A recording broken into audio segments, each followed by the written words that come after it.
Alright, so between Yellow Submarine, the White Album, and this, there was another project which was tentatively called Get Back, and there is a long movie version of that, which, when they were working on it, they were working on some of the songs from this during that time. They were going to make a movie about the making of an album, include a live concert. It later got renamed Let It Be, but they were not happy with the results of it.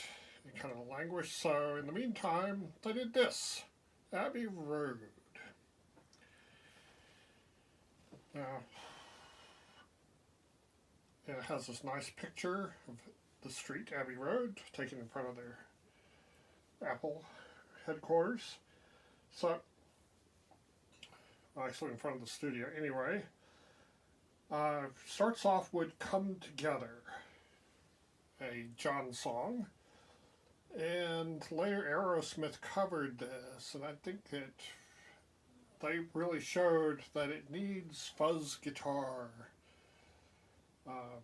So a lot of people prefer the Aerosmith version, but yeah, you can't beat John Lennon singing, you know. But yeah, it could have been better. That's followed by George singing something. Yeah, I didn't sing the titles, did I? Come together, come together. And the next song is something, something in the way she moves attracts me like no other lover. Yeah, great George Harrison song, and he does slide guitar. Eric Clapton did some of that on While My Guitar Gently Weeps. But George was starting to pick up slide guitar now and used it here. And he continued to use it for the rest of his career. Not on every song, but he used it a lot.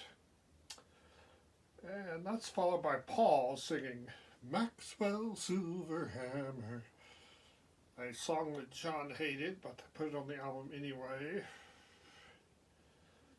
And then another Paul song, Oh Darling. It sounds almost like something from the 50s. Now, the early Beatles stuff to me sounds alien in a way that stuff from the 50s does not. But the Beatles were big fans of that 50s stuff. So that's followed by a Ringo song written by Ringo, Octopus's Garden. I'd like to be under the sea in an octopus's garden in the shade. And it's really a song about how he wished the other Beatles would not fight. And he could just retreat to the octopus's garden and everything would be peaceful.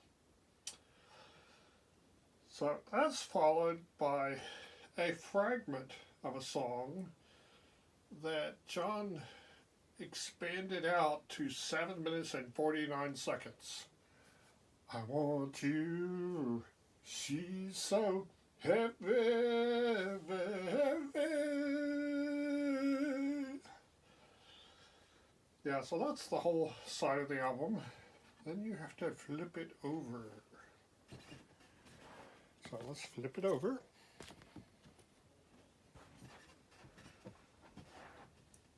Okay, so side 2 starts with a couple of songs, and then the rest of it is a bunch of fragments. So it starts off with Here Comes the Sun, sung by George. And then that's followed by a John song that's sung in 9-part harmony, the three of them tripling up on parts. Because,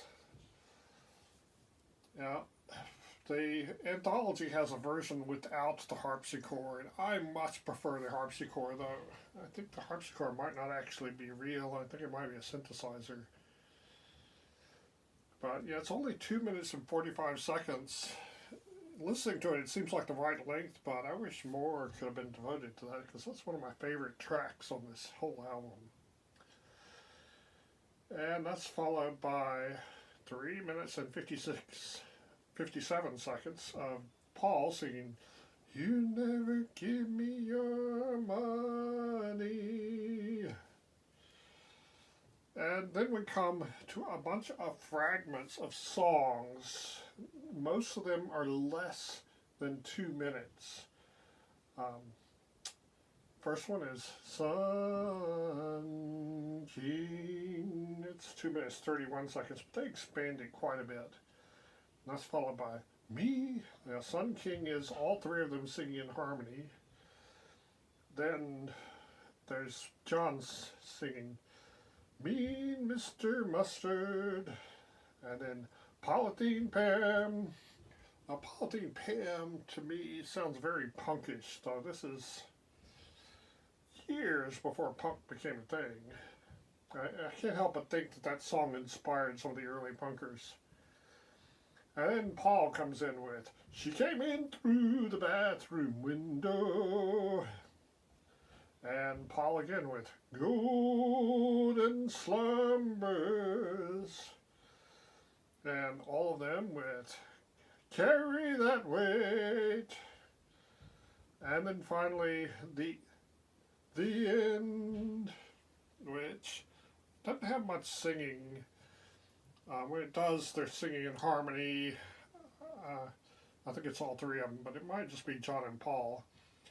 But I do know that there's lots of guitar solos in this piece.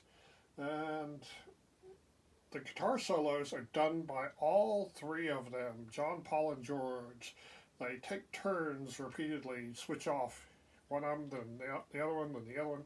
John, then Paul, then George, and Paul, then John, then George. Switching around quite a bit. And there's some drum solos by Ringo.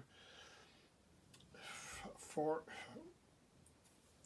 when I was discovering the Beatles, this is the song that would appeal most to the other people my age, if they could hear it.